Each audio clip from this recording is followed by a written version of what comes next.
hear and understand ourselves by and through your word. We thank you in the name of Yahusha. Amen. Well, Shabbat Shalom. It's a joyous thing, so we're going to consider this to be kind of a joyous lesson in its roundabout way. But it's called Considering Yom Kippur. And literally, the festival itself is called Yom HaKippurim. Okay? Yom HaKippurim, which means this word Kippur is actually plural. Okay? So it's the day of atonements. Atonements.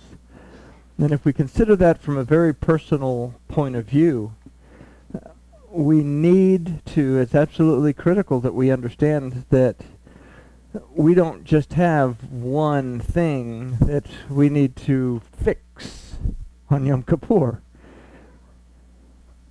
We learned in Yom Teruah that we need to study ourselves, look at ourselves, understand where we are, and dig out those things that we need to clean on Yom Kippur. Now, let's take a look.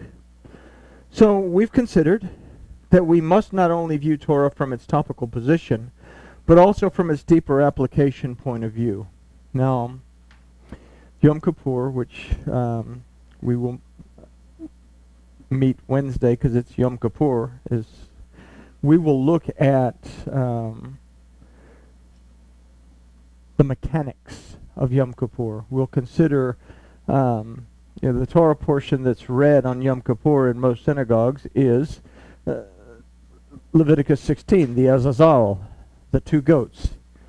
But we'll consider that on Yom Kippur.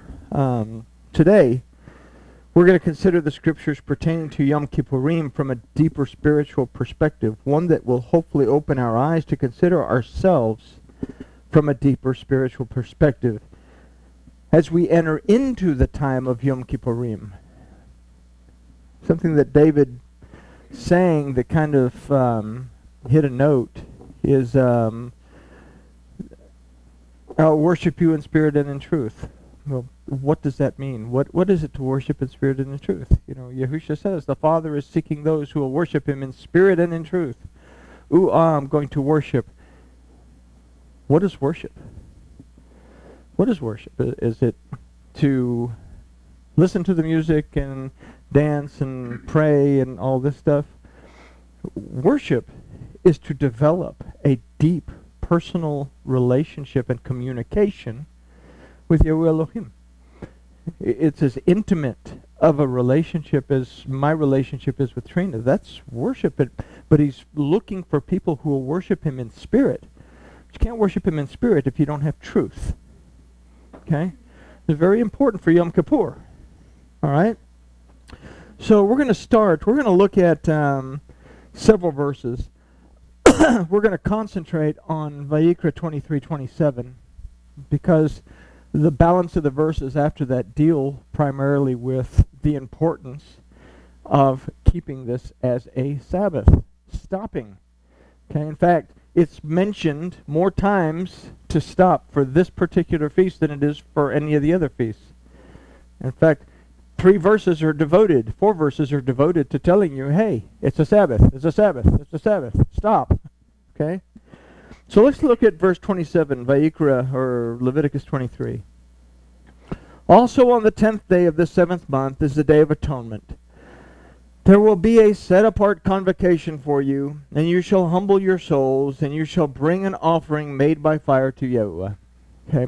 Some of our Bibles say, and you shall afflict your souls. You shall starve yourself, not put on deodorant, don't put on perfume, dig your clothes out of the dirty clothes hamper, don't wear clean clothes, don't wear leather shoes. The list goes on. Okay? Nobody wants to be around you. Okay? You can't ask someone for forgiveness if they don't want to be around you because you stink. And you have bad breath because you can't brush your teeth. Okay? We'll look at that in a minute. Okay? And you shall bring an offering made by fire to Yahuwah. How many of us actually go out and kill a bull or a goat on Yom Kippur and bring it to service? Now, we can go to Kroger and get a whole bunch of porterhouse steaks and offer those up, but just a suggestion. Let's consider what this actually means. Let's consider this verse from an application point of view. We look at it and it says, okay, well, on the 10th month, 10th day of the 7th month is a day of atonement. Have a set-apart assembly. Okay? Afflict yourselves, don't eat, because at the end of Yom Kippur, good Jewish congregations, they have a big feast. And bring an offering. So we understand what they're saying. For them, set this time apart. Because on this day, the high priest is going to offer up basically a goat and let a goat go, and he's going to atone for your sins, and he's going to go in and have a chit-chat with Elohim in the Holy of Holies. Okay? Let's look at this. First, let's consider the 10th day as a time to consider the Yod. Okay? Whenever we see a number in the Torah, we have to take it back to the Aleph Beit, because something about that is going to give us a hint as to what we need to be looking for. Yom Kippur. Yom Kippurim, the Day of Atonements, the day of recognizing who we've offended, who's offended us, who I need to ask forgiveness from, who I need to forgive, what do I need to do to get straight, right? Yod is the 10th letter of the Aleph Beit. It's a letter that we consider the word emet. Emet means truth. Why do we consider emet in Yod? Because we're told that when the pen touches the paper, it's the beginning of the Yod. It draws out the letter, and when it leaves the paper, it's the end of the Yod. It's the first and the last mark that comprises everything in the middle. And if we look at the word emet in Hebrew, it's spelled Aleph, the first letter of the Aleph Beit, Mem, one of the two middle letters of the Aleph Beit, and Tav, the last letter of the Aleph Beit. The truth is, if you want the truth, you have to have the full story, the beginning, the middle, and the end. That's the truth, right? So it represents truth. But we also consider the power of Yahuwah, our Elohim, to act in our lives to bring redemption, deliverance, restoration in those areas of our life that we truly need these. In the areas of our life that we truly need redemption, deliverance, and restoration. This is why it's the Day of Atonements. I need to find out what I need to fix. I can't do that if I'm lying to myself. Okay? Yod represents the power of Elohim to act. That through his word everything came into being. Yod is also one of the root letters of the name of Yahuwah. Okay? This action requires truth. Okay? The truth has got to be one of the top things on the list of Yom Kippur. Self-truth. In considering the 7th month, we'll note that every year on Yom Kippur, the moon is bright in the darkness of the night sky. Yet, it's not completely full of light, as a shadow still remains. Okay? The moon will actually be full on Shabbat. There's still a little bit of shadow on the moon. In fact, this Yom Kippur, the moon will be 85% lit. Okay? Somebody will still leave the front or the back bedroom lights off. Okay? There's still a shadow that remains. It's on Yom Kippur that we must seek out the shadows in our lives that bring them to light and bring them to the light of our consciousness so that we can correct them. The word used for of the month is lechodesh, that from the root chodesh refers to a moon cycle. Okay? So whenever we read chodesh, it's not really telling us about a month. It's telling about, okay, well, here's the cycle of the moon. This is where you're at. This is the day of that cycle, and that you need to worship on this day of that cycle. Okay? But the root of that word, the root of chodesh, is chadash. That means to restore or to make new. To restore, to make new. It's in this idea of the night, le'elah, and the prefix lamed, meaning to move towards, that we consider moving towards the restoration of night. Yom Kippur allows us to move towards the restoration of any darkness in our life through our seeking truth. This is not a day for us to lie to ourselves about stuff. If I want to fix it, I can't sugarcoat it. I can't whitewash it. Okay? You have mold in your house, or you want to prevent mold in your house, you better spray that sucker down with kilt spray and then put a vapor barrier up before you even think about putting a wall over it. Okay? You got to make sure that you clean everything so that mold doesn't grow in the first place. This can only occur through the letter lamed. That means teaching and instruction. Moving towards teaching and instruction. Can I teach myself? Can I instruct myself? Yeah, I can. But I have to be honest about it. The teaching and instruction that moves us towards finding the light in the darkness comes from the seventh. Which in the verse is Hashabi'i. The seventh letter is Zion of the alphabet that reminds us about the protection, the nourishment, and rest that comes from the word of Yahuwah. We have this lovely letter Zion that means a weapon, that comes from the root Zan that means to nourish. The seventh letter, the seventh day, that we are to rest on that seventh day. Okay? So this Zion reminds us of the protection, nourishment, and rest that comes from the word of Yahuwah Elohim, which is his instruction or his Torah. Okay? It's called the Torah. We have 5 books. And those 5 books contain the instructions on how to be a human being and have a relationship with Yahuwah Elohim, the most powerful entity in existence and beyond. I haven't used that in a while. And to how to have a relationship with one another so that we all get along.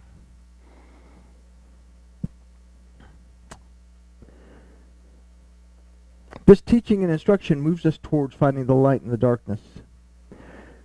The seventh is also something that we need to consider, that the word for 7 is shebiyi, that comes from the root shabbat, that means to make a promise or to make a vow or an oath.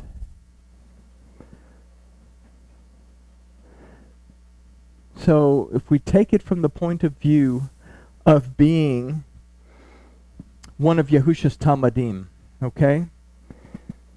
We're all Yahusha's Talmudim. We're his, in Greek terms, we're his disciples.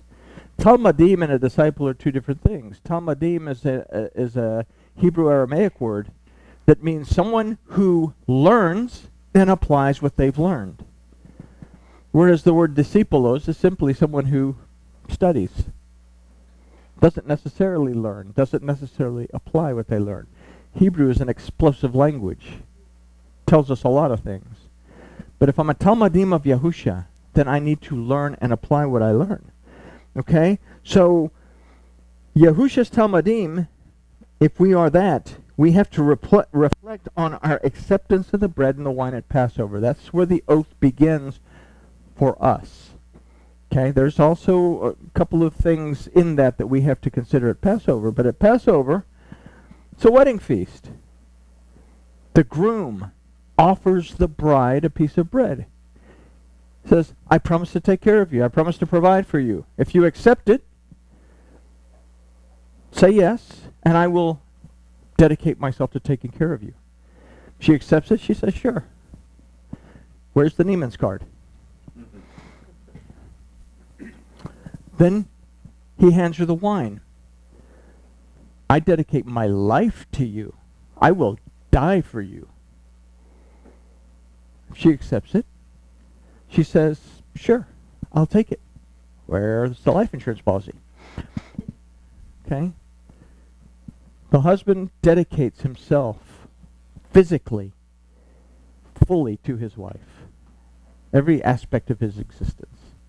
The bride accepts that protection, nourishment, and rest.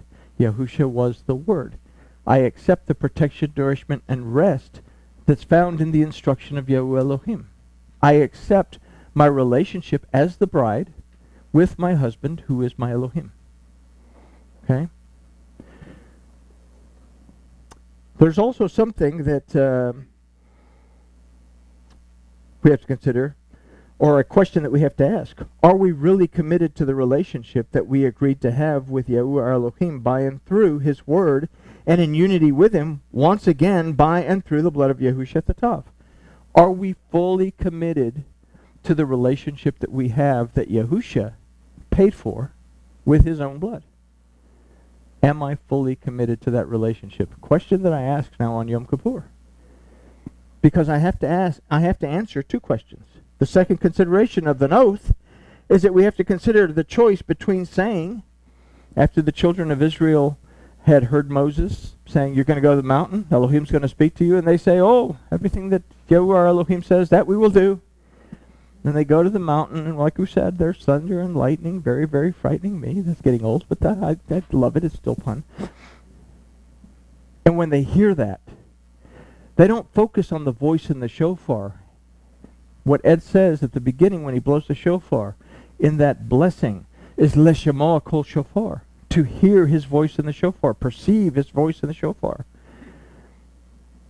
They're focusing on everything else other than his voice. And they go to Moses and say, we can't listen to this. You have to listen for us and tell us what it says. So there's the second consideration of an oath that we have to consider, is the choice between saying everything that Yahuwah Elohim says we will do, or believing that we cannot hear Elohim for ourselves, and depending on someone else to listen for us and tell us what Elohim says. A lot of people fall into guru worship. I can no more tell you what Elohim says to you than the man on the moon, whoever that might be. Never quite figured that out. I can't tell you what Elohim is saying to you. I can tell you what his word says from a deeper perspective for you to consider it. I cannot have your relationship with Yahuwah Elohim for you. That's your job. So you have to make that choice. Am I going to listen to everything that Yahuwah my Elohim says and do it? Or am I simply going to get caught up in listening to someone else tell me what I need to do? Okay? The first is a commitment to the relationship, while the second is not. One leads us to the light, while the other leaves us wandering in the dark. This is to be the primary focus of Yom Kippur for us. This is why Yom Kippur must be Mikra Kodesh, a set-apart convocation. Mikra Kodesh, a set-apart convocation. The word Kodesh also means a specific thing dedicated to a specific purpose. Okay, we mistake this word Kodesh oftentimes for holy. Remember, there's no word for holy in Hebrew. That's a Greco-Roman idea that everything has to be deified. Kodesh means I'm dedicating myself to something specifically. The Ruach HaKodesh, the Spirit of Yahuwah that is dedicated specifically with residing with mankind. That's dedicated specifically to residing within us so that we are aware of the words, the statutes, the judgments, the commandments of our Elohim. And in that, we have a connection with our Elohim. Yahushua says, no one comes to the Father but through me. And we say, okay, well, Yahushua, how do we come to the Father by and through Yahushua? Yahushua, when he spoke, often spoke of himself as a personification of the Word. When he says, no one comes to the Father but through me, he's saying, no one comes to the Father but through his Word. If I want to have a relationship with my Elohim, I have to have the relationship by and through his instruction. I can't have it on my own terms. If I am going to worship in spirit and in truth, I have to know what the truth is. But I also have to know what the truth is in here as well. Okay? So, the word mikra, aside from a convocation or assembly, also means a period of study and or reflection. So Yom Kippur, being a Shabbat or a time to stop, Shabbat means to stop. Don't do anything. We'll look at that in a minute. It's a time to be still in a dedicated time of true reflection as to where we are in our relationship with Yahweh Elohim, as well as a time to reflect upon where we are in our relationship with the world around us and the people around us. In this, we can clearly understand the next phrase that tells us that we must humble our souls. We have to afflict our souls. I have to be in a good relationship with people around me, so I'm not going to wear deodorant or brush my teeth or shave or put on clean clothes. That doesn't make any sense. I'm going to starve myself. If you're really hungry and trying to study for a test, we kind of talked about this on Tuesday. If you're really hungry and trying to study for a test, can you focus on what you're studying on? No. I want to go and see if there's any Cheetos that I can dip in my chocolate ice cream. Anyway, why would you fast? And I know, there's a lot of people who say, well, you got to fast on Yom Kippur. There you go. You have to humble yourself. Humble yourself, but there's more to that. Okay? The word for humble is initem, that from the root ana means to be occupied with or dedicated to something, much more than it means to afflict or to humble. We cannot truly dedicate ourselves to self-reflection in a state of pride, however. We must be willing to become humble, to really look at our deepest being. I have to humble myself in order to look at myself truthfully. Only that way can I study myself and reflect on what I need to change. And this is to take a really close look at our deepest being, our nefesh, our soul. Note that in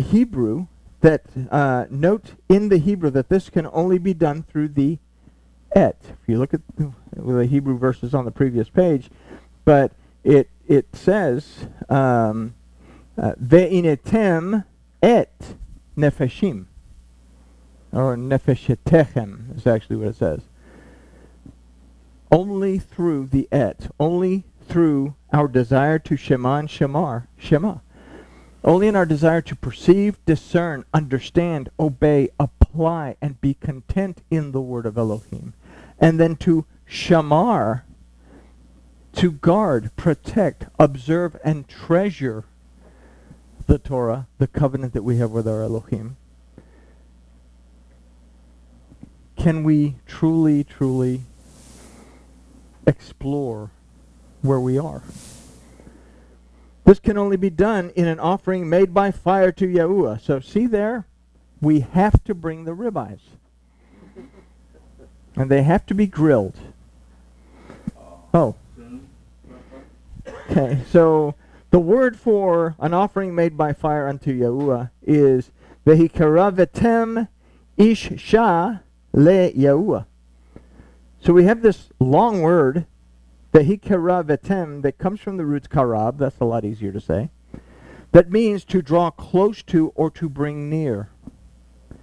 The word used for fire in this phrase is isha, that means a burnt offering consumed by fire. First, we have to be willing to draw near to our Elohim. This must be a voluntary act. Just as bringing the burnt offering was a voluntary act, we have to want to look at ourselves. We have to want to dig deep. We have to want to be truthful on Yom Kippur. I can't do this if I'm prideful, because I won't get past the idea that I'm all that in a bag of potato chips. I can't possibly be wrong. I have to drop that and be willing, first of all, to do that. So we must be willing to draw near to our Elohim. This has to be a voluntary act, just as bringing the burnt offering was a voluntary act. We can also consider a similar word in the word isha, meaning woman. And it is in this word that we first, as the bride, also isha, must be willing to approach her husband. I must be willing to approach my husband with true sincerity. This is the other side of the story. Remember, the husband promises to take care of his wife, provide for her, give his life for her. Okay? We said that husbands, love your wives as Yahusha loved the assembly. Well, he loved them to death. I have to love my wife, even if it means destroying my body, destroying everything about me. I have to take care of her. But if I say she must be willing to approach her husband, there's another side of the story. It says, in the best King Jimmy I can do, wives must be in submission to their husbands. And we all want to just gather together in a chorus of, under my thumb. No, that's not what it means. The word for submission in that verse is ana. That means wives. Occupy yourselves with caring for your husbands. Dedicate yourself to caring for your husband so that he can go out and kill himself for you. Pretty good. Now you know why you need the life insurance policy. No, but honest, the wife takes care of the husband so that the husband can go out and take care of what needs to be done to provide. That's the old biblical Hebraic way of doing things. Okay? As the bride, I dedicate myself to the care of my husband's estate while he is away. And we have a lovely, lovely Proverbs 31 woman thing that applies to men and women as the bride of Elohim, that she takes care of his estate. I have to take care of my Elohim's estate. How do I know if I'm doing that or not? Well, I have a day that I'm told, stop what you're doing and look at yourself to figure out if you are. Okay? So, Isha, the bride,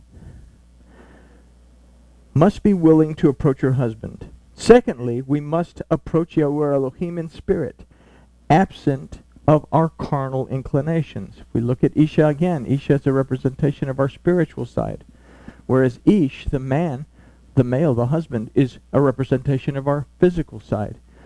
If I'm going to worship in spirit and in truth, then Isha, the bride, must be willing to approach Elohim with everything she has, truthfully. So here we have another consideration for humbling ourselves and being truly reflecting on the condition of our being. We also see another reason for making things right with those who we have offended, or forgiving those who we may have who may have offended us. Yahusha said that if you bring your gift to the altar and then remember that you have an issue with someone, go and resolve the issue first, then come back and present your gift. Why is this important? Why on Yom Kippur? Because I have to have everything right and be in a joyful state of mind and have a peaceful state of mind before I go on to the next phase, which is Sukkot. I'm commanded to have joy on Sukkot. I can't have joy on Sukkot if I haven't made peace with my brother. I can't bring my gift to the altar. What is my gift? I'm bringing a completed Adam to the altar. But if I'm not a completed Adam, I must do something in order to make it complete. So Yom Kippur allows us to find clarity in our own beings before we approach our Elohim. For the reasons that we've considered, verses 28 through 32, or actually through 31, are very important. More than any other place in the Torah, the observance of keeping a Shabbat, taking time to stop, is mentioned here at the verses pertaining to Yom Kippur. We start at 28. And you shall do no manner of work on that same day, for it is a day of atonement, to make atonement for you before Yahuwah Elohim. This is a day that you have to stop. This is the day that you have to figure yourself out and make yourself right. And if there are shadows in your restoration, find them and bring them to light, because Shabbat is going to be full of light. I don't want to reach that Shabbat with any part of me still in the dark. Okay? The next one is one that we need to really consider. For whatsoever soul it shall be, that shall not be humbled in that same day, he shall be cut off from his people.